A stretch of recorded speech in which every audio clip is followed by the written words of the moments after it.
গণ অভ্যুত্থানের মুখে গত ৫ আগস্ট আওয়ামী লীগ সরকারের পতন হয়। সেদিনই দেশ ছেড়ে ভারতে পালিয়ে যান সাবেক প্রধানমন্ত্রী শেখ হাসিনা।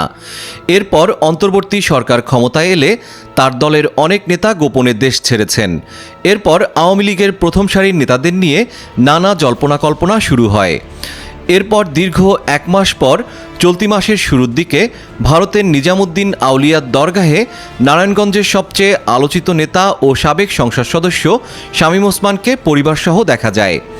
একটি জাতীয় দৈনিকের সূত্রে জানা যায়, ভারতের একটি বিশ্ববিদ্যালয় থেকে সদ্য স্নাতকোত্তর চূড়ান্ত পরীক্ষা শেষ করে ঘুরতে গিয়ে বাংলাদেশের মনিরুল হক দিল্লির নিজামুদ্দিন আউলিয়ার দরগাহে তাকে দেখতে পান।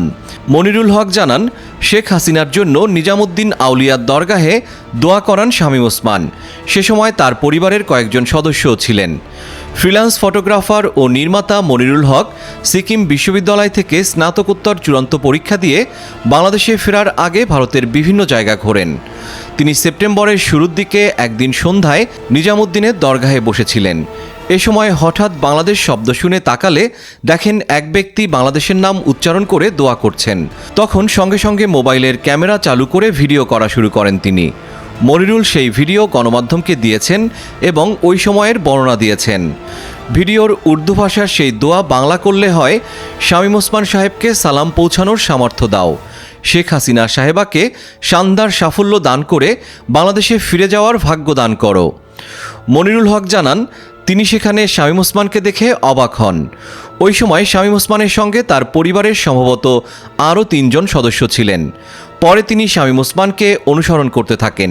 দরগাহের একপাশে থাকা খাবার জায়গায় শামীম ওসমান ও তার পরিবারের সদস্যদের তবারক বিতরণ করতে দেখেন তিনি।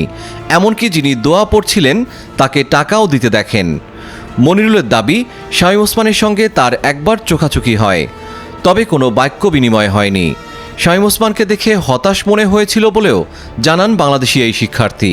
গত ১৯ জুলাই বিকালে নারায়ণগঞ্জ শহরের চাষারা বঙ্গবন্ধু সড়কে কোটা সংস্কার আন্দোলনকারীদের উপর শামীম ওসমান ও তার সহযোগীদের গুলি ছোড়ার অভিযোগ রয়েছে। এর একটি ভিডিও সামাজিক যোগাযোগ মাধ্যমে ছড়িয়ে পড়ে। ইতিমধ্যে শামীম ওসমানের বিরুদ্ধে একাধিক হত্যা মামলা হয়েছে।